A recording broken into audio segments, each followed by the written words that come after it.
lagi dengan saya Ati, saya Dani, saya Fikri. Ya, untuk kali ini kita akan kembali membahas sebuah buku sakralnya para desain grafis ya, antologi desain grafis Indonesia. Dan kali ini saya kedatangan tamu baru ya, Mas Fikri. Bisa, gitu ya. Untuk kali ini kita akan membahas sebuah chapter yang tidak kalah menarik di buku ini, di bab 12 ya, di bab terakhir. Jadi buku ini ditutup dengan sebuah pernyataan yang sangat berani dari Henricus Kusbianto ya. Jadi beliau ini menulis dengan judul Yes, Make It Ugly Please. Jadi yang artinya adalah ya, buat sejelek mungkin desainnya, seperti itu. Jadi tiba-tiba ngomongin desain yang jelek gitu ya.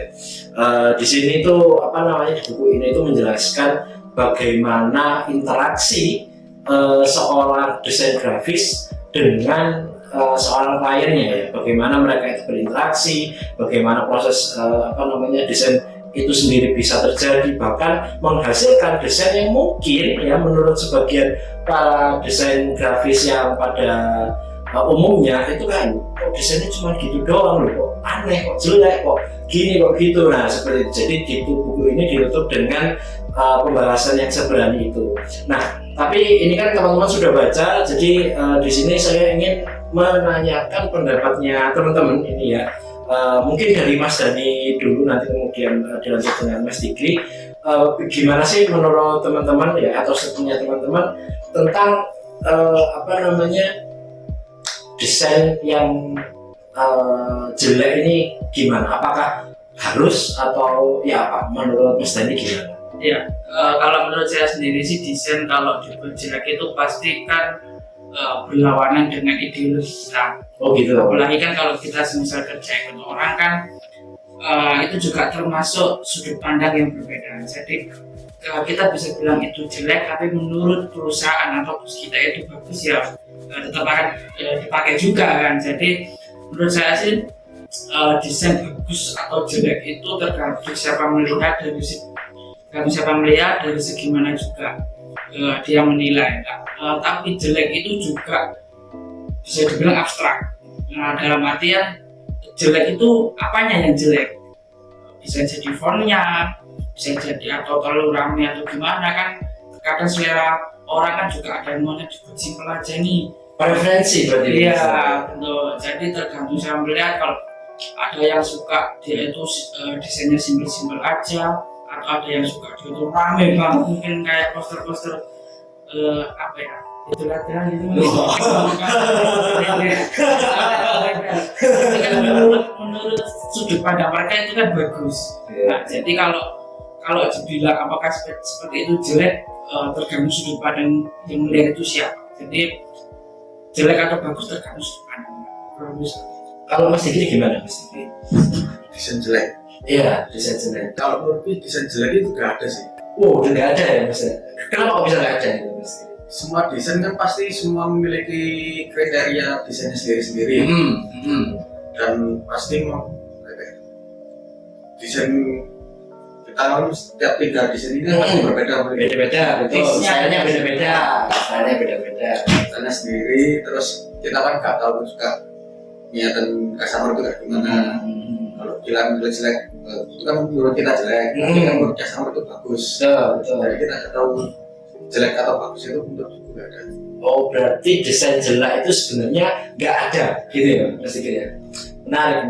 Jadi kalau misalkan dari Mas Dani itu jelek itu soal preferensi. Nah, sedangkan kalau misalkan menurut Mas Fikri jelek itu nggak ada. Wah, ini menarik banget. Nah, ini kan pasti kita ngomongin perspektif tentang di chapter ini itu memang pasti kita menangkapnya juga berbeda-beda. Nah, tapi di sini sepertinya yang bisa kita ambil benang merah itu kan di ininya dalam tanda kutip bagaimana ego kita sebagai desain grafis ya kan melawan seorang klien ya. Seperti itu, betul ya.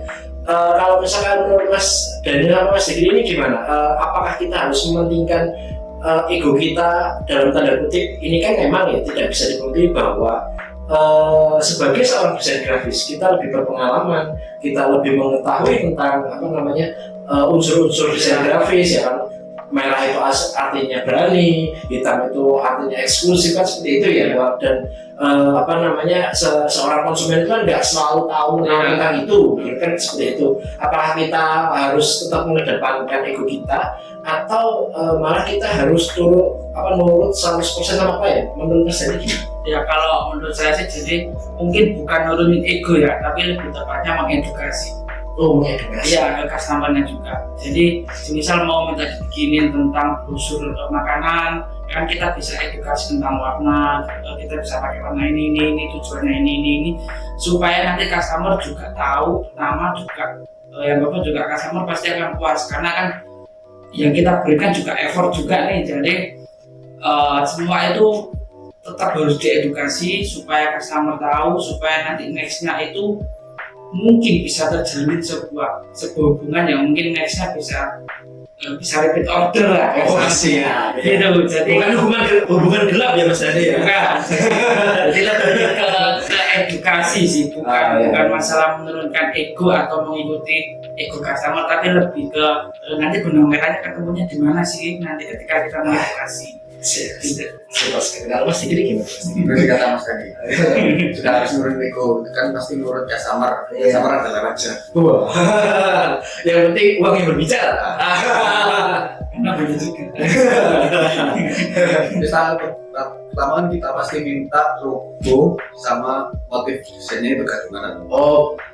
Bagaimana brandnya dia seperti apa, kita menyesuaikan ke brandnya seorang klien gitu ya. Terus kan bisa minta warna orang ini bisa warna merah, tapi logo juga warna merah. Nanti kan otomatis logonya mati tuh. Iya itu meninggal itu logonya.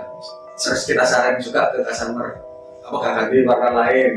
Soalnya kan warnanya mati, logonya juga mati. Jadi gak kelihatan.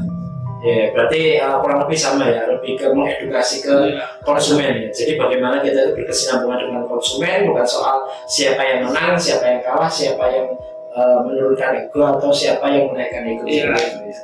Oke, pembahasan yang menarik banget untuk episode Bodah Buku kali ini.